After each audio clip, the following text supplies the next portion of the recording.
അങ്ങനെ ഇന്ത്യ മൂന്നാം ഏകദിനത്തിൽ ജയിച്ചിരിക്കുകയാണ്. ഇന്ന് ഇന്ത്യ കളി ജയിക്കാൻ ഒരു കാരണമേ ഉള്ളൂ, അത് സഞ്ജു തന്നെയാണ്. സഞ്ജുവിൻ്റെ സെഞ്ചുറി ഇന്നിങ്സാണ് ഇന്ത്യക്ക് വിജയം സമ്മാനിച്ചത്. രാഹുൽ അടക്കം ഇന്ത്യയുടെ എല്ലാ ബാറ്റ്സ്മാൻമാരും പെട്ടെന്ന് ഔട്ടായി. എന്നാൽ സഞ്ജു ഇന്ത്യൻ ടീമിനെ മുന്നിൽ നയിച്ചു. ഇന്ന് സൗത്ത് ആഫ്രിക്ക കളി തോറ്റ ശേഷം അവരുടെ ക്യാപ്റ്റൻ മാർക്രം പറഞ്ഞ കാര്യമാണ് നമ്മൾ ഇന്നത്തെ വീഡിയോയിൽ നോക്കുന്നത്. ഇത്തരം ക്രിക്കറ്റ് ന്യൂസിന് വേണ്ടി ചാനൽ മറക്കാതെ സബ്സ്ക്രൈബ് ചെയ്യൂ.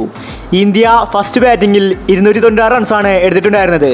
എന്നാൽ പിന്നീട് സൗത്ത് ആഫ്രിക്ക സെക്കൻഡ് ബാറ്റിങ്ങിൽ 218 റൺസിന് ഓൾ ഔട്ടായി. ഇന്ന് കളി തോറ്റ ശേഷം സൗത്ത് ആഫ്രിക്കൻ ക്യാപ്റ്റൻ മാർക്രം പറഞ്ഞത് ഇങ്ങനെയായിരുന്നു: ഞങ്ങൾക്കിന്ന് ഒരുപാട് മിസ്റ്റേക്കുകൾ വന്നിട്ടുണ്ട്. ഈ ഒരു ഏകദിന പരമ്പര ഞങ്ങൾ നേടുമെന്നായിരുന്നു കരുതിയത്, പക്ഷേ ഞങ്ങൾക്ക് അതിന് സാധിച്ചില്ല. ഇന്ന് ഞങ്ങൾ കളി തോൽക്കാൻ കാരണം അത് സഞ്ജുവാണ്. ഇന്ത്യയെ ഞങ്ങൾ എറിഞ്ഞിട്ടതായിരുന്നു.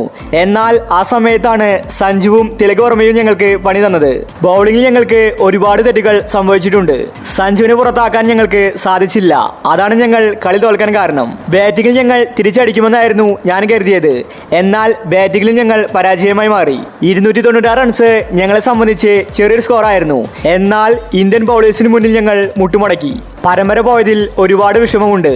ഞങ്ങൾ ടെസ്റ്റ് സീരീസിൽ പകരം വീട്ടുമെന്നും മാർക്രം വ്യക്തമാക്കി.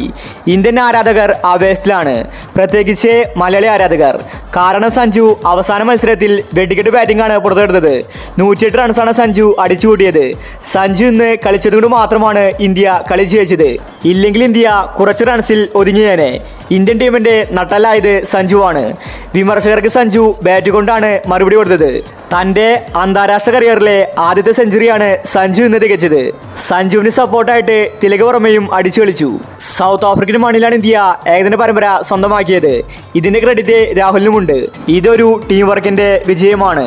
സഞ്ജു ഫോം ആയതിൽ മലയാളി ആരാധകർക്ക് സന്തോഷമുണ്ട്. അപ്പോൾ ഇന്നത്തെ കളിയെ പറ്റി നിങ്ങളുടെ അഭിപ്രായങ്ങൾ താഴെ കമൻറ്റ് ചെയ്യൂ. ഇത്തരം ക്രിക്കറ്റ് ന്യൂസിന് വേണ്ടി ചാനൽ മറക്കാതെ സബ്സ്ക്രൈബ് ചെയ്യൂ.